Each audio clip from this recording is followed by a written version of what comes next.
Pessoal, estou aqui com Caio Correia, das Academias Competition. Estamos em uma das unidades da Competition, aqui perto da Avenida Paulista. E a gente vai falar aqui principalmente sobre gestão da experiência do cliente. Vocês vão conhecer essa experiência do Caio nesse cargo que é muito novo no mercado de fitness. Caio, obrigado. E já vou começar te perguntando o seguinte: você, até onde se sabe, foi provavelmente o primeiro profissional no Brasil a ter o cargo com o título gestor da experiência do cliente, né, em relação a toda a rede Competition. Sim. Como é que você chegou nisso aí? Bom, prazer, Tadeu. Muito legal bater esse papo com você. Acho que você é um cara que ajuda o mercado. Nós estamos tomando café de novo. Pô, certeza. Que é assim, Nespresso, aceitamos um apoio monetário. Pode ser em cápsulas também, parceria, pô. Olha, vamos fazer negócio, a gente está fazendo. Eu acho que é isso, né? Você ajuda bastante com o seu modo de ver o mercado e também traz à luz até esse tema que é a experiência do cliente, né? Em relação a esse cargo da experiência do cliente, o que é legal, né?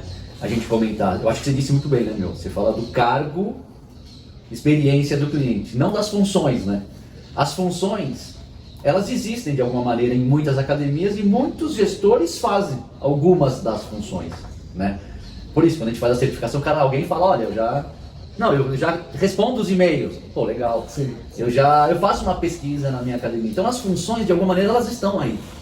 Eu acho que o diferente foi realmente ter criado um cargo específico para tratar desse tema tão importante, que é a experiência do cliente nas academias. Que dentro da Competition sempre foi algo muito trabalhado e tal, né? Sim. Mesmo antes de ter uma tecnologia, que a gente vai falar um pouco depois aqui, que vocês usam, o sistema, medalha e tal, a Competition já tem essa cultura de cuidar do cliente há Sim. muito tempo, e você já participava, você já Sim. estava aqui, né? Sim, sem dúvida. Temos essa cultura, né, Tadeu? De cuidar do cliente, de entender a satisfação. Sempre tivemos essa cultura. A academia é uma rede de academias bem tradicional, já está há um tempo no mercado. Então existe essa cultura. Mas com certeza, eu acho que a gente está acompanhando o mercado, né? Está existindo uma evolução nesse acompanhamento. Então uma época passada a gente fazia de um jeito, agora a gente percebe que a gente faz muito melhor usando as ferramentas que existem hoje, né? Sobre como eu cheguei, né? Há uns 6, 7 anos atrás, a gente chega e alguém fala, ó, a partir de agora você é gerente de experiência do cliente, né? O que eu acho legal é comentar sobre, é o que você falou, existe a cultura da academia que já pensa desse jeito, desde que foi fundada, já pensa na questão do cliente desde o início. Quando eu entrei aqui, eu estou há 18 anos na Competition, eu entrei em 2005. Desde o início eu já percebi isso e sempre gostei de treinar pessoas, de trabalhar com os professores. Então o caminho foi sempre de querer entender mais as pessoas, que em alguma época eram os professores, e daí depois de uma época começou a ser os clientes. Você começa a entender tanto de comportamento humano, que você fala, não, isso serve para treinar pessoas, mas também serve para entender o meu cliente. Teve um curso que eu fiz, que eu acho que foi um divisor de águas, que também abriu muito minha cabeça. Foi mais ou menos em 2009 que eu fiz um curso de Design Thinking. Então olha que loucura, né? É isso, a academia foi me proporcionando um desenvolvimento diferente, né? A Flávia, Caio, vamos trabalhar assim, vamos trabalhar com cursos, vamos começar a se desenvolver desse jeito. Então a gente começou a entender, estudar muito sobre comportamento humano. E depois eu fiz um curso de Design Thinking, que foi uma coisa que dividiu. E o Design Thinking, a base dele é os processos, os conceitos, tudo ser baseado no usuário, no cliente. Né? Eles deixam isso muito claro, além das ferramentas inovadoras para fazer essa abordagem sobre o cliente. Você fez o curso com o Luiz Alt?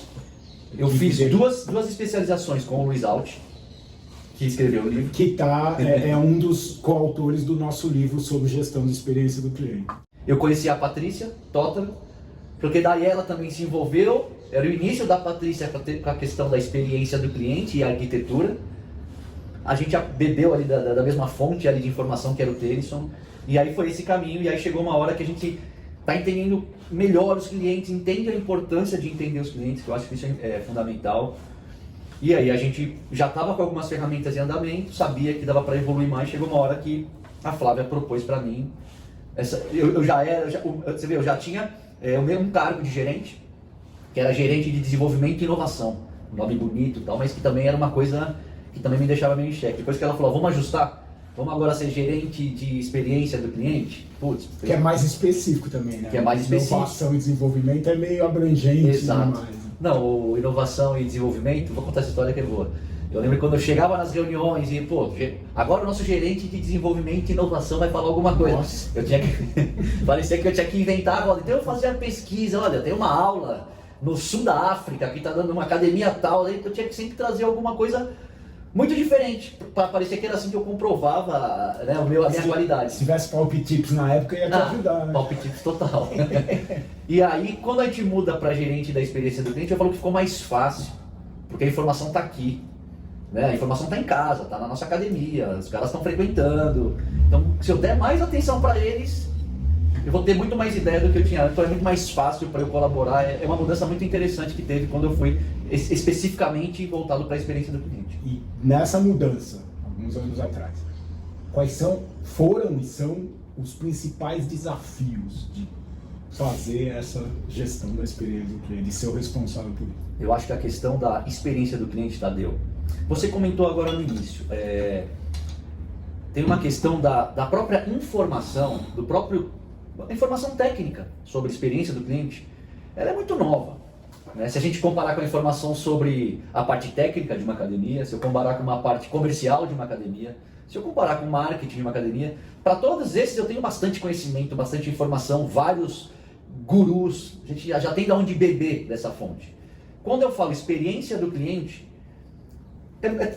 tá tudo muito no início, tudo muito iniciante. Então, eu acho que um primeiro desafio é compartilhar informação, ensinar, apoiar, sabe? Por exemplo, aqui na Comp, é isso. Então eu tento, e uma das minhas tarefas e responsabilidades é ajudar toda a equipe a entender cada vez mais sobre a experiência do cliente, entender cada vez mais sobre a ferramenta. Então eu acho que o primeiro desafio é ajustar esse conhecimento técnico. Claro, cada um para sua função, para o seu cargo em função, você precisa saber só disso, você precisa saber um pouquinho mais, você precisa saber mais.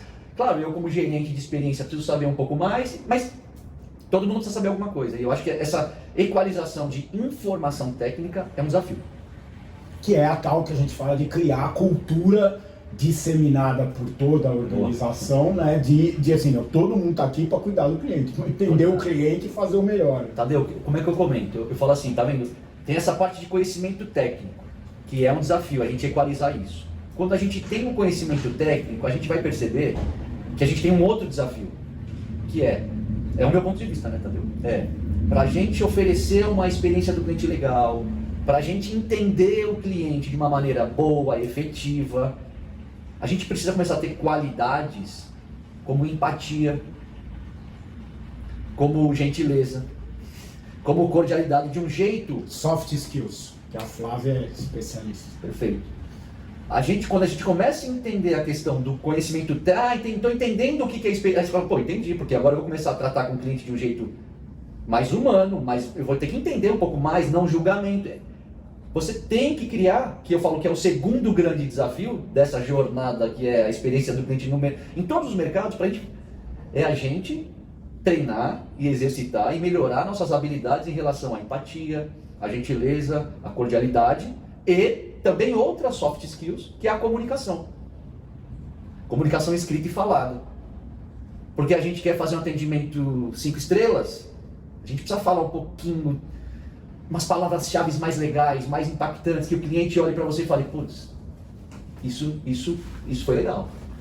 Então, eu acho que tem esses desafios técnicos, de conhecimento, de informação, de leitura, mas também, quando a gente entende isso, a gente fala, cara, para a gente oferecer uma experiência muito legal, que é o que a gente imagina, né? Tanto de entendimento das informações dos clientes, quanto das ações dentro da unidade, da academia, a gente precisa criar outras habilidades que até hoje a gente não precisou necessariamente ter desenvolvido, mas agora é necessário. A gente ser empático, ser cordial, ser gentil. Você sabe que você está falando isso e eu estou pensando na inteligência artificial, né? No que ela pode ou não ajudar nisso.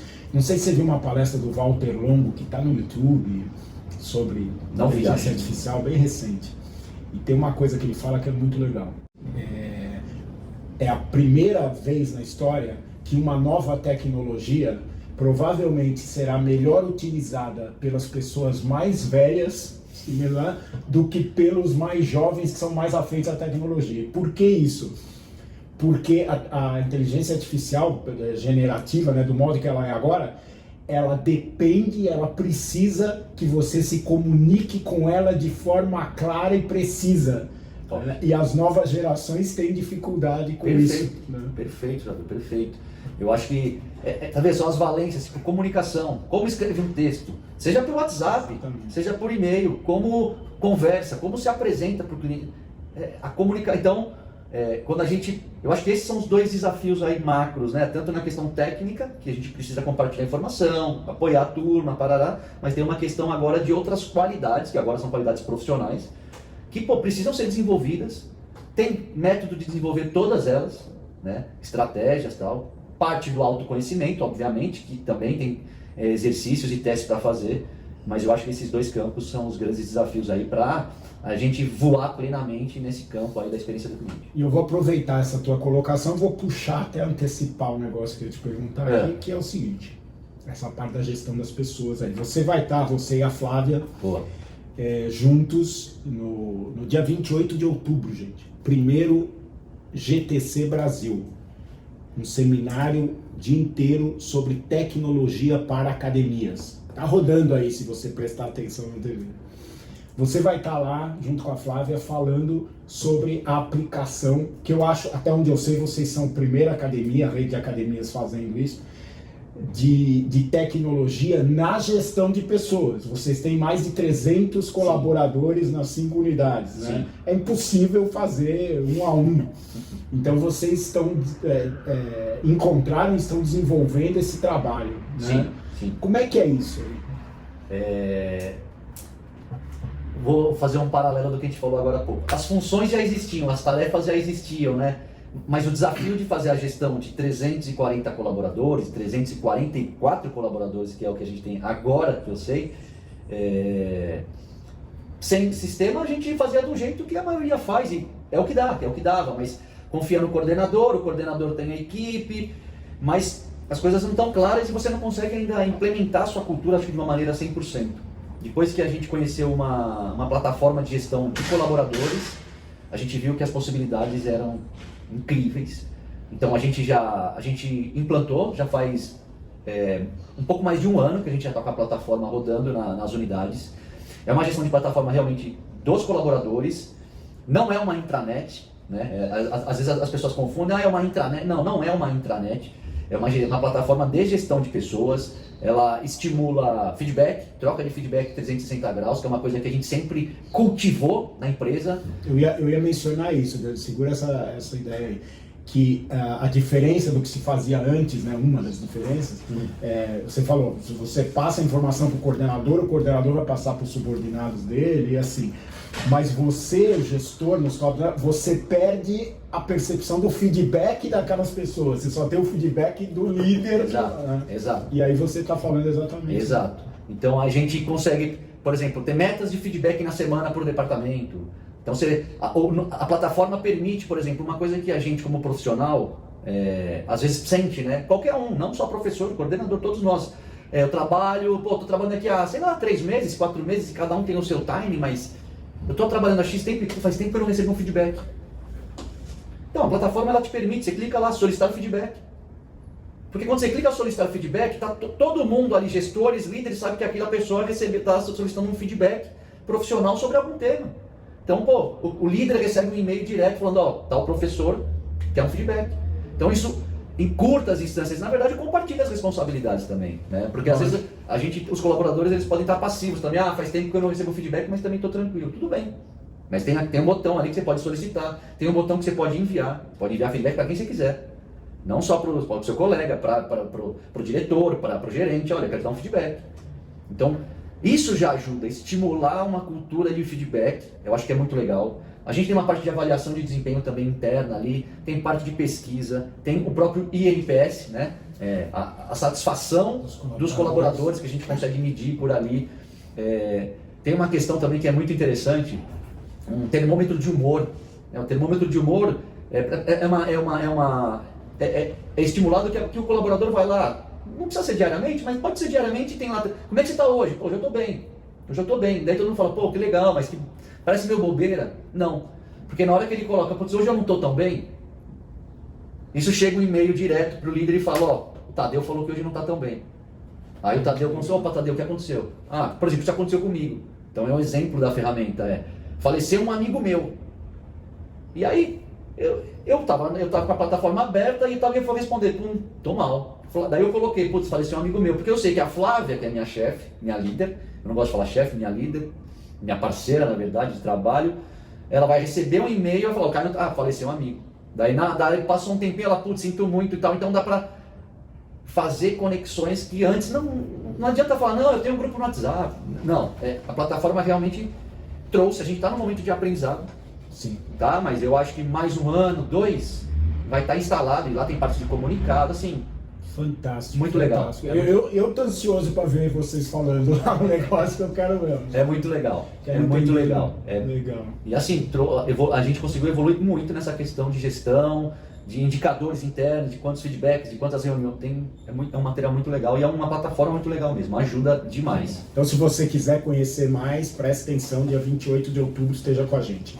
Vamos voltar para a gestão da experiência do cliente e eu quero te perguntar o seguinte, se você nesse período todo que você está à frente disso, se vocês têm já uma percepção clara de o que esse trabalho que está sendo feito, e vocês usam ferramenta, ou medalha, tudo, a melhora da percepção sobre a experiência, sobre a satisfação dos clientes, já vocês têm uma percepção de que ela gerou melhor em algum outro indicador, sei lá, retenção, alguma outra coisa. Como é que funciona? E assim, só uma observação, eu tenho o negócio do NPS, né, que hoje felizmente, mais gente já sabe mais ou menos alguma coisa sobre o NPS. Mas assim, como nós estamos já no estágio mais avançado, tanto a competition como eu, né, nesse ponto, eu tenho defendido agora, eu acho que é importante, assim, que o NPS não basta. Né? O NPS não basta, porque tem gente que fala, não, eu já tenho NPS. Não. E eu tenho falado o seguinte, é como se você, imagina uma situação, você tem uma pessoa que está considerando contratar para a empresa. E aí você, sei lá, no currículo dela, você descobre que ela trabalhou numa empresa que você conhece o gestor. Aí você manda um e-mail para esse gestor lá, escuta, eu estou aqui com o fulano, não sei o que lá, você recomenda? E a resposta vem, recomendo. Ponto. É isso. Caramba. É bom saber que ele recomenda ou que ele não recomenda, mas isso não resolve perfeito, a parada, né? muito então, bom. assim, do ponto de vista dos clientes, é isso, não basta saber. Não. É um avanço para quem não tem absolutamente nada. Sim. Mas no estágio que a coisa se encontra hoje, a facilidade da tecnologia, o preço, dá para fazer mais, dá para ter muito mais dados. Perfeito. Né? Então, desculpa, mas voltando lá, as relações de indicadores que vocês tiveram. Não, total, e adorei a historinha, acho que a analogia é ótima. Recomendo o ponto, falar, e agora? A pessoa não quer se envolver, né? Então é a mesma coisa. Se o aluno NPS é tanto, você fala, pô, mas tá bom, mas e agora? Como é que eu faço, né? Bom, tem uma questão com os indicadores que eu acho que é legal comentar. Hoje, você fala assim, cara, então você consegue ver que seu NPS está tanto, a renovação ali vai ser boa, seu NPS... Eu acho que um indicador ou dois, eu acho assim, hoje a gente já tem um olhar para os indicadores apurado, com excelência, nossas análises. Então é por isso que eu consigo te afirmar assim, olha, não consigo falar se o NPS está muito bom, que o meu minha retenção vai ser a melhor então. Porque eu vou contar mais uma coisa que eu acho que é legal contar. Por exemplo, vou falar sobre o NPS e número de ativos, né? Para ver como é que foi o pós-pandemia. Só para a gente acompanhar. Isso que eu vou comentar aconteceu, acho que na maioria das academias. Voltando pós-pandemia, o que aconteceu com o NPS? Começou a subir. A gente começou a ter um momento que os alunos estavam voltando para a academia. Cara, eu tô muito satisfeito, que bom voltar aqui. Então o NPS subiu e os ativos subiram. A galera começou a frequentar, mas voltar para academia. Quem passou na pandemia ouvindo que a atividade física era muito boa, começou a vir. E a gente viveu, ou está vivendo, um momento muito, muito legal. NPS começou a subir, ativos começou a subir. NPS começou a subir. Aí a gente falou, putz, que legal. Então, quer dizer, Caio, que o NPS subindo, ativo sobe. Até aqui tudo bem. Mas chegou um momento que o NPS está numa zona muito boa. O ativo subiu mais um pouquinho, opa, parou. Né? E aí chegou uma hora que o ativo subiu mais, o NPS começou a estagnar e começou a cair. Então, encheu muito a academia. Encheu a academia. É aí, por exemplo, que só o NPS não é por isso. É na análise dos dados que você vai ver. Aí, nessa questão que acontece é isso. O NPS. Aí você começa a falar, entendi. O que está acontecendo? O NPS cai um pouquinho, porque a academia agora está mais cheia. E aí a gente tem que começar a refletir. O que a gente quer? Eu quero que a academia continue cheia. Então, quanto que dá para a gente elevar esse NPS? Aonde? Que pontos a gente consegue melhorar esse NPS? É no vestiário? Aí vai... Como eu exploro a melhoria desse NPS? Mas eu acho que essa análise de ativos é legal, porque em algum momento, se você me perguntar, você vai falar assim. Agora eu falo, olha... É por isso que eu acho que quando a gente fala dos indicadores... Aquela história, eu recomendo a academia, mas o vestiário não tá legal não. Então, se você explora mais, você já consegue... o NPS caiu, tudo bem, agora eu já consigo olhar melhor que pontos eu posso trabalhar para melhorar esse NPS de alguma maneira. Mas sabendo também que se aumentar um pouquinho mais os ativos, chega uma hora que você fala, cara, então o NPS bom vai ser pra gente aqui. Né? Dá para dar uma estagnada, porque as pessoas falam, cara, NPS muito bom, quer dizer que a academia está indo muito bem? Eu não sei, porque quantos alunos tem essa academia? A academia tem que ter gente. Então é bem o equilíbrio entre o NPS e os ativos. Eu acho que esse é um olhar legal quando a gente fala dos indicadores. Outra coisa que eu acho legal comentar dos indicadores, você falou da retenção, né? Então, nesse mesmo momento que eu vi o NPS subindo, pós-pandemia, estagnando e dando uma ligeira queda, aí meu olhar volta para retenção. Cara, e a retenção? Será que a retenção vai acontecer isso? Sobe, sobe, sobe, desce e cai? Não, quando eu olho a retenção, que é outra métrica de lealdade que a gente usa da pesquisa, é o que você está comentando, de explorar melhor a pesquisa, fazer perguntas mais assertivas. Quando eu olho a métrica de lealdade em relação à intenção de continuar nos próximos 6 meses, eu vejo que o NPS caiu, mas a intenção de permanecer subiu. E aí falo, legal. Então eu entendo que o cara está menos satisfeito, a academia está cheia, tal, mas no mesmo momento ele fala assim, não, mas eu quero ficar. Então olhar essas métricas de lealdade, eu acho que são também fundamentais quando a gente fala de indicador. O que eu acho que deve se usar, a turma que já fala do NPS e de Net Score, a gente usa muito aqui para ter essa análise pura do indicador ali, as zonas, né? As zonas, então de 0, negativo, quando o NPS ou o Net Score é negativo, é uma zona crítica, de 0 a 25, eu acho que é isso, ou de 0 a 50, de 0 a 50 é zona de aperfeiçoamento, de 50 a 75 é zona de qualidade, acima de 75, excelência. Zona de excelência. Então isso é legal para a gente colocar ali no filtro do NPS, dos Net Score e fazer também uma análise em cima disso usando as zonas, né? Sim. Existe um detalhe aí que é importante, né? Principalmente para quem não tem um entendimento mais claro ou mais amplo hoje sobre gestão da experiência do cliente, etc. O modelo da academia, o modelo de negócio também tem uma... Então, o que eu quero dizer, por exemplo, se você tem uma academia low cost, não adianta você querer esperar estar na zona de excelência. Tomara que você... Mas é muito difícil. Por quê? Porque o modelo low cost é baseado em muita gente na academia. Perfeito. Né, em volume. Perfeito. Um estúdio de personal, ele tem que mirar na zona de excelência, porque ele tem menos gente, atendimento personalizado ou semi-personalizado, ele tem que mirar lá. Se ele não estiver próximo à zona de excelência, tem alguma coisa errada. Sim. Então tem todas essas... Sim. A gente sabe que tem pontos fundamentais para a fidelização do cliente, para a satisfação do cliente, que são, por exemplo, a limpeza, a recepção. Então, esses pontos a gente tem que estar sempre olhando, falando, esses aqui tem que estar na zona de excelência.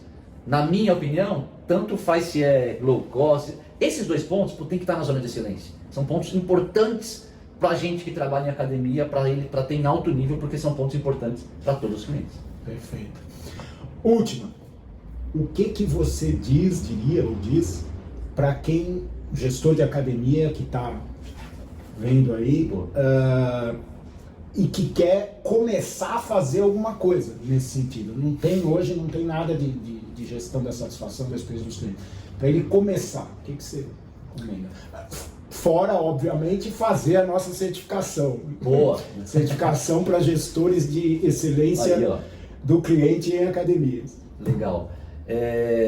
Eu acho que é assim, né? Entendendo do comportamento humano, né? Olha aí. Entendendo, quando a gente fala começar, pode ser começar a implantar alguma coisa na gestão da experiência, ou começar é desafiador. Sim. É desafiador.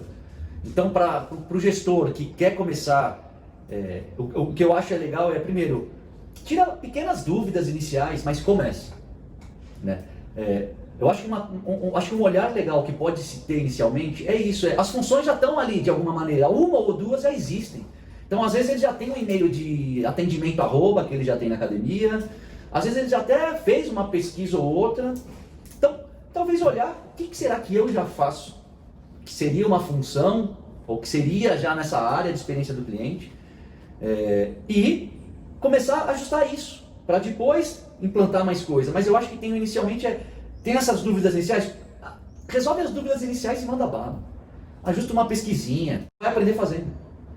Eu acho, inclusive na certificação a gente dá um modelinho, né, de pesquisa lá, simples, com o intuito de estimular o gestor, se ele fizer aquilo que é super simples, né, com o auxílio do Google Docs lá e tal, estimulá-lo a ter um momento de receber dados. Legal. Mesmo sendo dados muito simples assim. Perfeito. Né? Quando o gestor enxerga dados Perfeito. pela primeira vez que ele não tinha antes, mas a primeira vez que ele vê os clientes se manifestando sobre o negócio, Perfeito. Gera um impacto nele que depois não dá para apagar mais. Né? Sim. Uma coisa que eu acho que é importante nesse começo, que existe ainda, e faz parte do processo, ainda o gestor acredita que não, eu estou na academia o dia inteiro, cara. Eu estou na academia, eu sei o que acontece. Boa. Não, eu já converso com os alunos.